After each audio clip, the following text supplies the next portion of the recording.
Assalamualaikum warahmatullahi wabarakatuh. Tepangkeun nami Abi Muhammad Hasbi Alkaf bade merepresentasikan dongeng Sunda judulna Bebek Emas.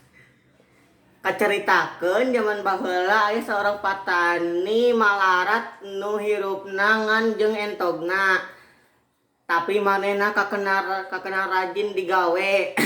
Dina hiji poe patani ngadoa ka Allah hayang jadi beunghar heug bisa dahar sagalana.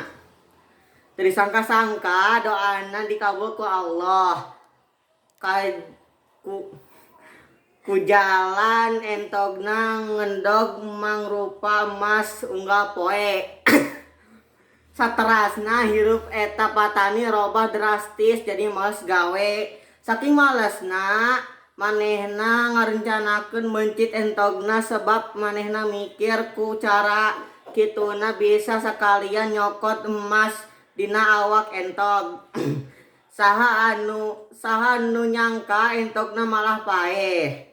Akhirna sang petani kehilangan kasakabeh hartana sebab teu bisa ngolah kekayaanna.